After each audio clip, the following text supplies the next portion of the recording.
What is the difference between a 100-year-old guitar worth £42,500 and a 10-year-old guitar worth about £3,300? In today's comparison, we are comparing a 1932 all-original Selmer and my own personal 2014 JWC Gypsy Jazz guitar.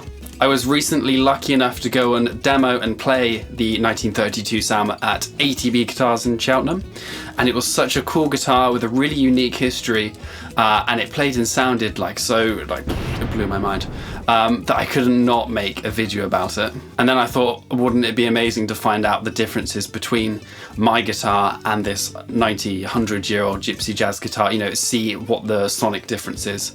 And if the extra time this Selmer has spent on this earth crowning it as a vintage guitar actually made as much of a difference as you'd imagine, as vintage guitars do have a really big reputation for being worth the extra money and sounding a lot better. Before we dive into the actual playing comparisons, I'd love to tell you a little bit more about this Selmer. I'm not going to go into great detail about Gypsy Jazz necessarily now, because I'm going to assume you know a little bit about that, and if not, you should go do some due diligence on Spotify and listen to some beautiful old Django Reinhardt, Stefan Grappelli recordings.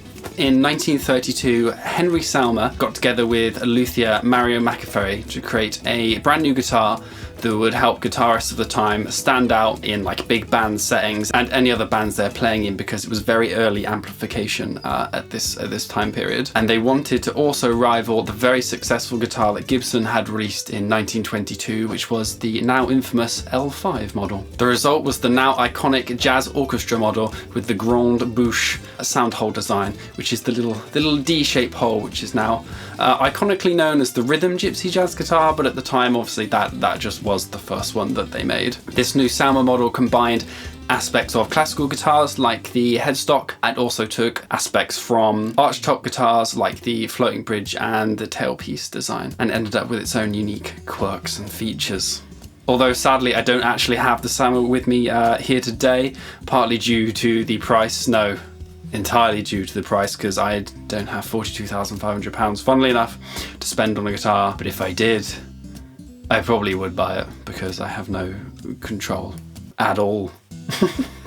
More is more, as somebody very wise once said. This Selmer was in the first 100 ever made and the first 10 with registered serial numbers under the guidance of Mario McAfee. It was first delivered to London in 1932, and we believe it's actually spent its entire life in the UK. The last owner owned it for 15 years and the owner before that for 40 years. So yeah, that's 55 years of history we know about. As it was delivered to London, the assumption is, yeah, it's spent its entire life in the UK. A rare feature that this guitar still has intact is the resonator. A lot of the time they get damaged, or I've even seen or heard on the internet that players, they take them out. I think the idea with them was that it's supposed to change the tone and help, an extra bit of wood to help resonate the guitar to make it louder and punch through in these mixes in, band settings.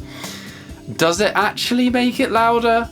I'm not sure it does make it louder, but it does definitely grant it quite an interesting tone. I've played quite a lot of Gypsy Jazz guitars, and this one does have quite a unique timbre to it. These were actually only produced with resonators for a couple of years, because Henry Selmer and Mario McAfee actually split ways after a couple of years, and they stopped doing them, which, even more rare feature. This specific Selmer also has an angled tailpiece, which again was only really seen on the very first examples of these guitars. The only thing that isn't original on this guitar is the frets, because they have been changed, which I don't think is a bad thing, because then you can actually use the guitar for what it was intended, and that is playing. It even has the original case, which is also in shockingly good condition, I'd say.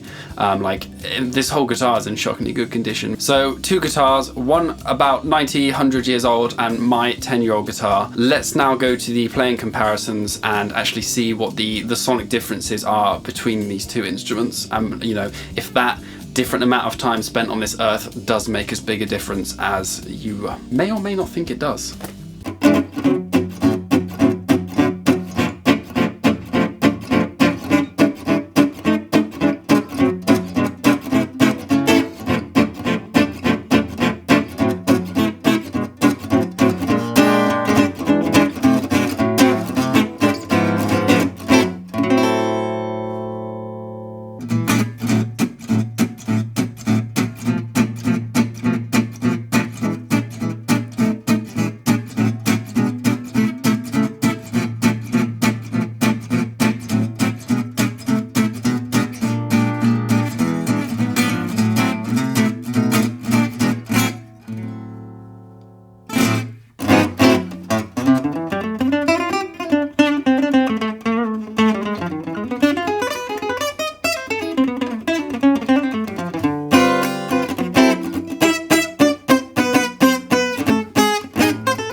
It's an interesting thing comparing these two guitars. The Gypsy Jazz guitar has that stone cold classic like upper mid-range bump which you really expect from a Gypsy Jazz guitar. You know, you can really hear where they were going for it. This thing is cutting through in the mix. It is honking its way to being a loud lead instrument. My personal guitar is a little bit softer, it's a little bit warmer, a bit more laid back. Which you like more, that's kind of up to you to decide. The neck is also more chunky on the original, mine is a little bit slimmer. Again, probably just a personal preference thing, but obviously to play you have to bear that in mind. You are going to have your hand a little bit more full on the original guitar. Setup wise, the original has a higher action. Again, probably more period accurate because you don't want a low action killing your sound and your tone. You do want that loudness. My modern guitar, because I'm a sucker for playing fast guitar because it's just fun, like no hating. I've had the action set up a lot lower. The original Selmer I don't believe actually has a truss rod either, so changing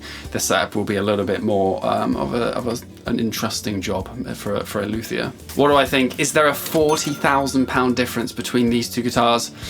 I'm not sure. I wouldn't like to say, but can you put a price on a piece of history? I'm not sure if you can. So if you have the money, I would go right ahead and buy the 1932 all original Selmer. Let me know what you think of these two guitars down in the comment section below. I'll be really fascinated to know what other people think about these two guitars and how they stack up with each other. If you enjoyed this video, I'd really appreciate a thumbs up and a subscribe. I've got plenty more videos in the works, so hopefully I will see you in the next one. See you later.